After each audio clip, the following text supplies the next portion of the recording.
देख रहे हैं न्यूज इंडिया और मैं हूं आपके साथ गौरव किशोर शर्मा।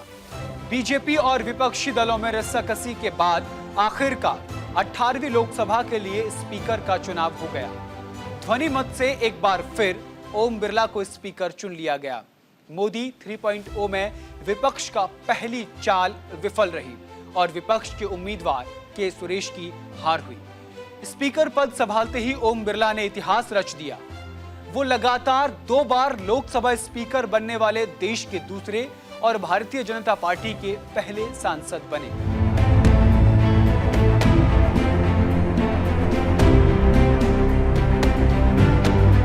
अठारहवीं लोकसभा में ओम बिरला स्पीकर चुने गए। कोटा से बीजेपी सांसद और एनडीए उम्मीदवार ओम बिरला इतिहास रचते हुए लगातार दूसरी बार लोकसभा के स्पीकर चुने गए। लोकसभा सत्र की शुरुआत बेहद नाटकीय तरीके से हुई। पहले से स्पीकर पद को लेकर चुनाव के कयास लगाए जा रहे थे, लेकिन खींचतान के बाद ऐन मौके पर ओम बिरला को ध्वनि मत से लोकसभा का अध्यक्ष चुन लिया गया। विपक्ष की ओर से के सुरेश उम्मीदवार थे। विपक्ष की ओर से किसी भी वोटिंग की मांग नहीं की गई। सरकार की ओर से आखिरी वक्त तक आपसी सहमति बनाने की कोशिश की गई, जो आखिर में रंग लाई। सदन की कार्यवाही शुरू होते ही प्रधानमंत्री नरेंद्र मोदी ने स्पीकर के लिए ओम बिरला के नाम का प्रस्ताव रखा।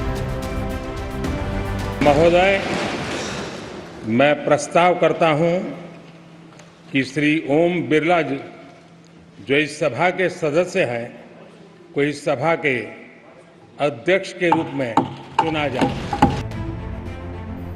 रक्षा मंत्री और लखनऊ से सांसद राजनाथ सिंह समेत बारी-बारी से एनडीए के घटक दलों ने प्रधानमंत्री मोदी के प्रस्ताव का समर्थन किया और उसके बाद विपक्ष ने भी कोई आपत्ति दर्ज नहीं कराई, जिसके बाद ध्वनि मत से स्पीकर के लिए ओम बिरला के नाम को स्वीकृति दी गई और फिर प्रोटेम स्पीकर भाद्र मेहताब ने स्पीकर के लिए ओम बिरला के नाम का ऐलान किया। The motion is adopted.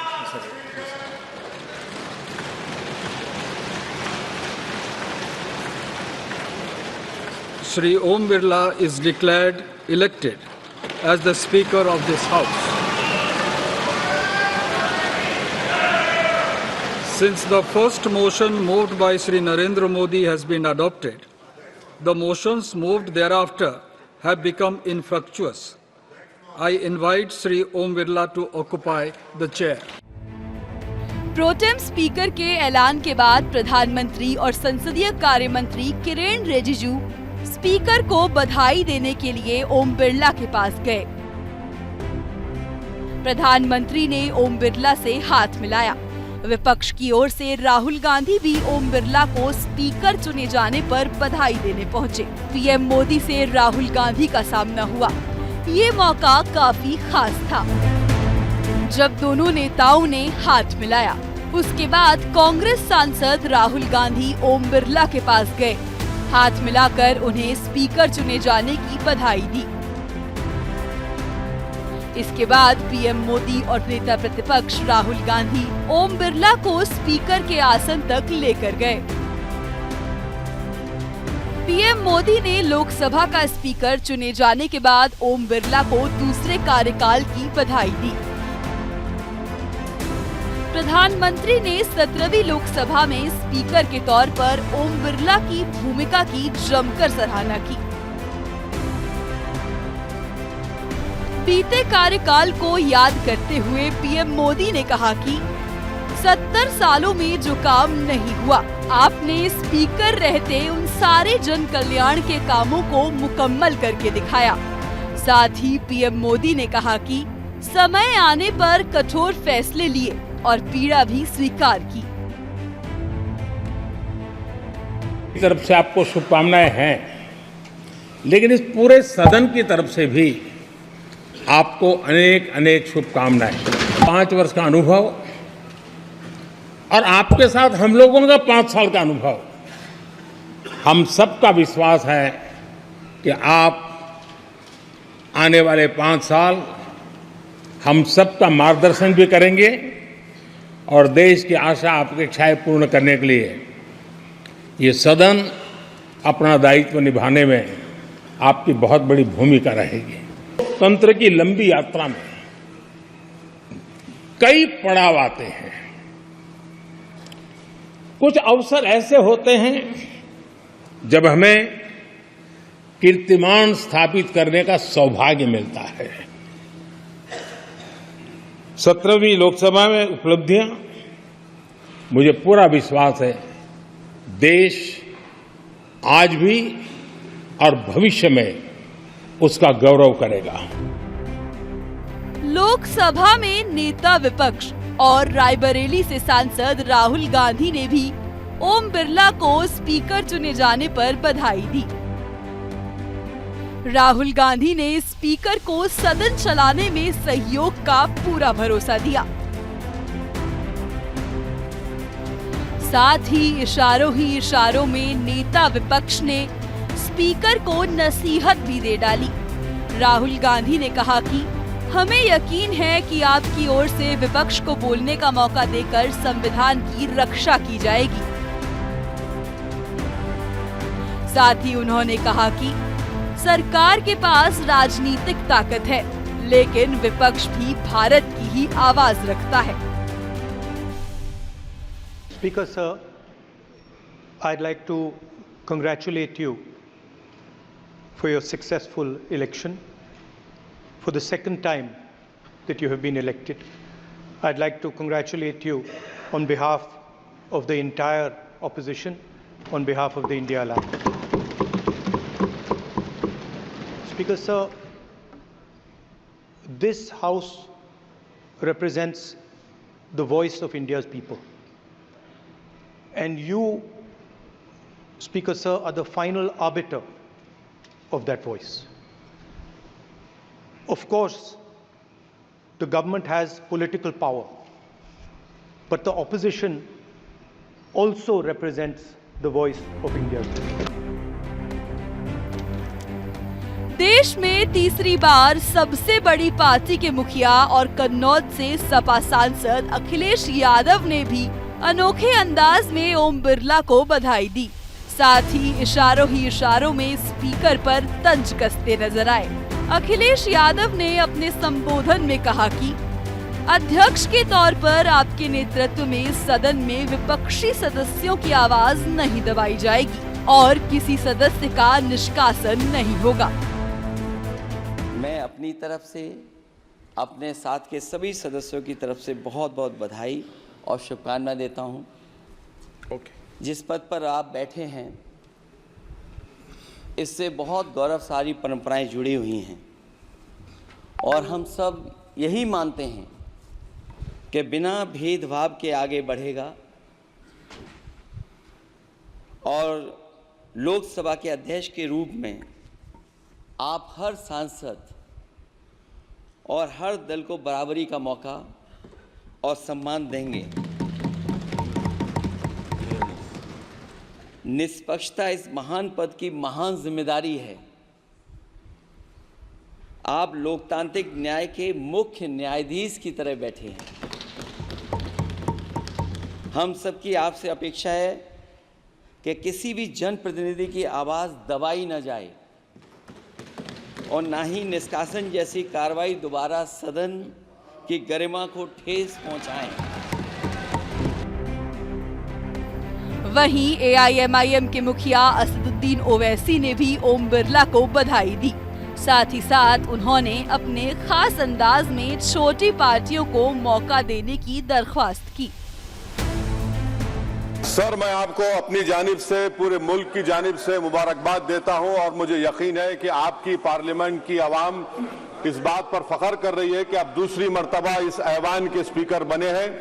Sir, आप इस हाउस के रिपोजिटरी है, कस्टोडियन है, मगर हकीकत यह है कि अक्सरियती जमात के पास नंबर है मगर उनके पास अक्सरियत की ताकत नहीं है। यहां अपोजिशन के पास अक्सरियत की आवाज भी है, तो इसीलिए मेरी आपसे गुजारिश है कि आप छोटी पार्टियों को मौका दीजिए और मुझे यकीन है कि आप 17वीं लोकसभा में जिस तरह शफकत का मुजाहरा मुझ पर किया, हम छोटी पार्टियों पर, मैं उस समुदाय से आता हूं जो इस ऐवान में सिर्फ 4% है, तो हमको आवाज उठाने की आवाज दीजिए। सर आखिर में मुझे यकीन है कि आप वहां पर बैठे हैं तो ये ऐवान एक कीमती हीरे की तरह ना सिर्फ इस मुल्क की आवाम में, दुनिया में चमकेगा और आपके बोझ को ये सरकार कम करेगी डिप्टी स्पीकर बनाकर। ओम बिरला लगातार दूसरी बार स्पीकर चुने जाने वाले दूसरे और बीजेपी की ओर से पहले व्यक्ति हैं।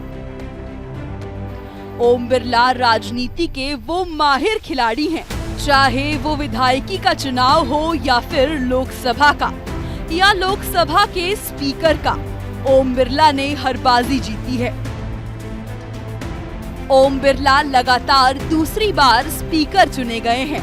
पहली बार 2019 में सर्वसम्मति से स्पीकर चुने गए थे। ओम बिरला राजस्थान के कोटा से लगातार तीसरी बार सांसद चुने गए हैं, जिन्होंने अब तक हार का मुंह नहीं देखा है। 2019 में सर्वसम्मति से स्पीकर चुने गए थे। पहली बार 2014 में ओम बिरला कोटा से सांसद चुने गए।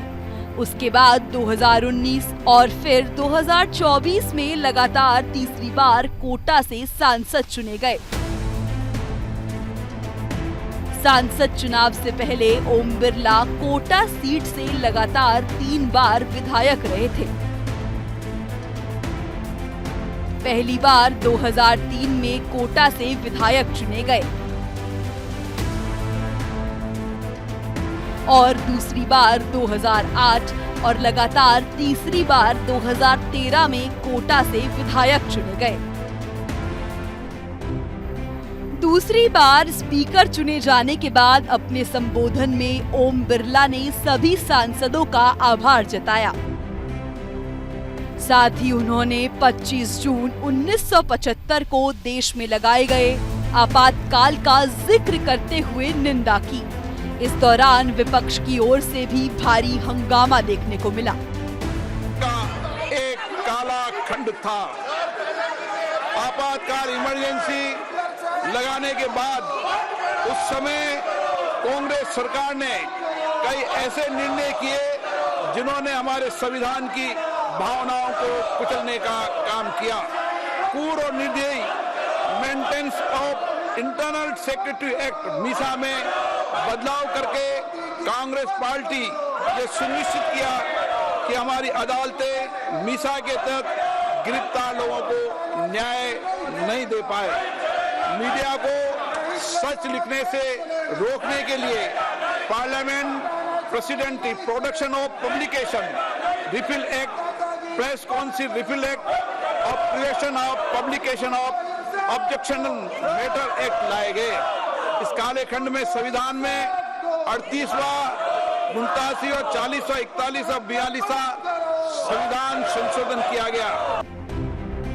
आज लोकसभा से जो तस्वीर निकलकर सामने आई है, अलग अलग विचारधाराओं के बावजूद स्पीकर को लेकर ध्वनि मत से सहमति लोकतंत्र की जीत को दर्शाती है। जब ध्वनि मत से ओम बिरला के नाम की घोषणा की गई, तब विपक्ष ने भी कोई ऐतराज नहीं जताया। 17वीं लोकसभा के चुनाव में ओम बिरला का वो चेहरा आज भी याद है, जब मुस्कुराते हुए सदन चलाना, कभी विपक्ष को कड़े तेवर दिखाना।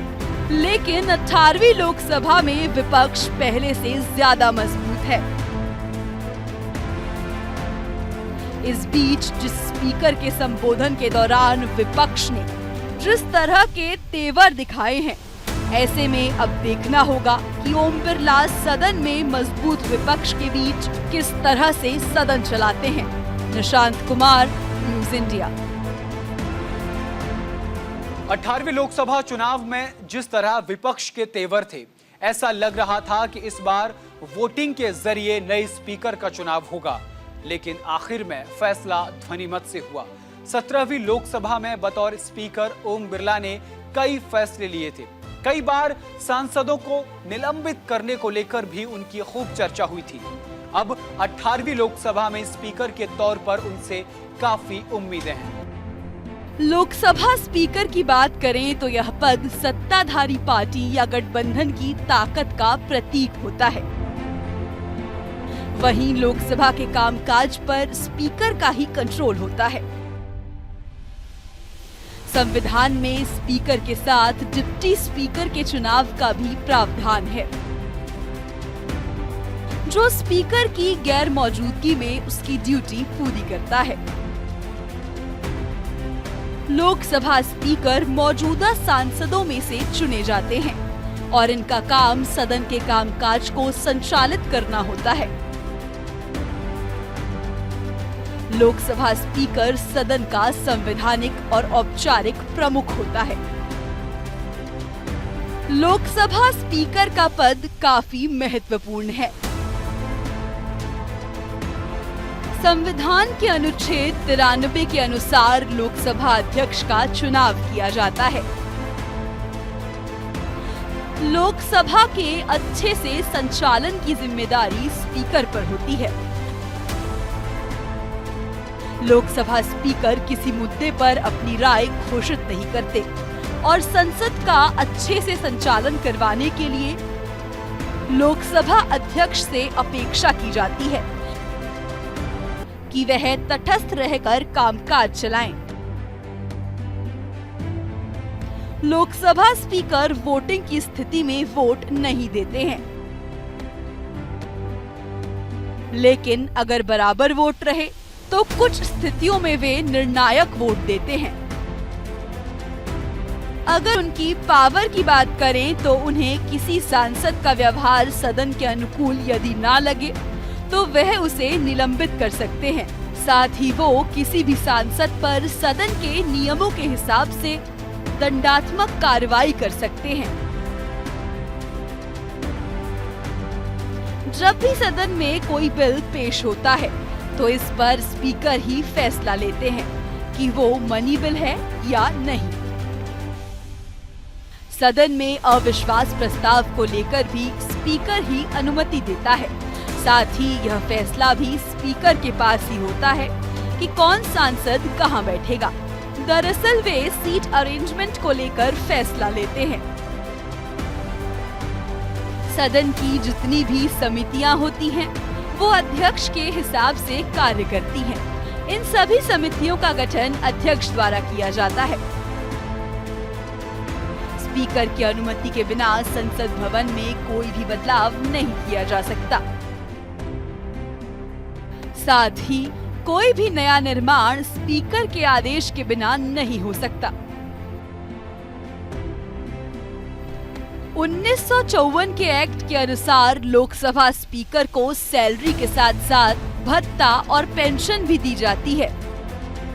इस एक्ट में साल 2010 के दिसंबर महीने में अमेंडमेंट किया गया था। संशोधन संसद अधिनियम 1954 के अनुसार लोकसभा स्पीकर को बतौर सांसद 1 लाख रुपए और 70,000 रुपए महीने का निर्वाचन क्षेत्र भत्ता मिलता है। स्पीकर को उनके पूरे कार्यकाल के दौरान संसदीय सत्रों या समिति की बैठकों में भाग लेने के लिए 2,000 रुपए दैनिक और 2,000 रुपए आतिथ्य भत्ता भी दिया जाता है। लोकसभा स्पीकर भी संसद का सदस्य होता है। उन्हें कार्यकाल पूरा करने पर संसद विधेयक 2010 के अनुसार 20,000 रुपए की मंथली पेंशन भी मिलती है। इसके अलावा 1,500 का अतिरिक्त भत्ता भी मिलता है। लोकसभा स्पीकर को कई सारी सुविधाएं दी जाती हैं। स्पीकर को कैबिनेट मंत्रियों के समान ही सुविधाएं दी जाती हैं। पूरे कार्यकाल के दौरान सरकारी बंगले में रहने की सुविधा मिलती है। स्पीकर को अपने और अपने परिवार के सदस्यों के लिए घरेलू या अंतर्राष्ट्रीय यात्रा भत्ता भी दिया जाता है, जिसमें कि फ्री आवास, परिवहन और बिल्डिंग सेवाएं शामिल हैं। स्पीकर और उनके परिवार को फ्री हेल्थ सर्विसेज भी दी जाती हैं। कार्यकाल के दौरान एक निश्चित सीमा तक फ्री बिजली, फोन कॉल, नौकरी, कर्मचारी की सुविधाएं भी भारत सरकार की ओर से दी जाती हैं। स्पीकर को देश विदेश की यात्रा के लिए सरकार की ओर से भत्ता भी दिया जाता है। स्पीकर का चुनाव कई मायनों में काफी महत्वपूर्ण होता है। असल में लोकसभा में अध्यक्ष की निष्पक्षता ही संविधान की सुरक्षा की गारंटी होती है। अब तक केवल 3 बार ही ऐसा मौका आया है जब स्पीकर को लेकर वोटिंग की नौबत आई है। अमूमन आम सहमति से ही स्पीकर का चुनाव किया जाता है। पहला चुनाव 1952 में हुआ था और उस दौरान कांग्रेस के जीवी मावलंकर ने शांतारा मोरे को हराया था। 1967 में कांग्रेस के नीलम संजीव रेड्डी का सामना टी विश्वनाथ से हुआ। स्पीकर के चुनाव में नीलम संजीव रेड्डी को 278 और विश्वनाथ को 207 मत मिले थे। 1 दिसंबर 1975 में तत्कालीन स्पीकर जीएस ढिल्लों ने इस्तीफा दे दिया था। उसके बाद जब तीसरी बार लोकसभा स्पीकर को लेकर चुनाव हुआ था, 5 जनवरी 1976 में इमरजेंसी के दौरान कांग्रेस के बलिराम भगत ने जनसंघ के नेता जगन्नाथ राव जोशी के सामने चुनाव जीता था। ये चुनाव इसलिए भी हुआ था क्योंकि पिछले स्पीकर को तब की कांग्रेस सरकार में कैबिनेट मंत्री बना दिया गया था। 18वीं लोकसभा चुनाव में जिस तरह से विपक्ष के तेवर थे, ऐसा लग रहा था कि इस बार वोटिंग के जरिए नए स्पीकर का चुनाव होगा, लेकिन आखिर में फैसला ध्वनिमत से हुआ। 17वीं लोकसभा में बतौर स्पीकर ओम बिरला ने कई फैसले लिए थे। कई बार सांसदों को निलंबित करने को लेकर भी उनकी खूब चर्चा हुई थी। धारा 370 को हटाने से संबंधित बिल उन्हीं के स्पीकर रहते हुए लोकसभा में लाया गया था। नए संसद का निर्माण भी उनकी ही देखरेख में हुआ। अब 18वीं लोकसभा में स्पीकर के तौर पर उनसे काफी उम्मीदें हैं। Nishant Kumar, news India. और फिलहाल आज के लिए इस बुलेटिन में इतना ही। मुझे और मेरी टीम को दीजिए इजाजत। आप देखते रहिए न्यूज़ इंडिया, क्योंकि यहाँ खबरों का सिलसिला कभी खत्म नहीं।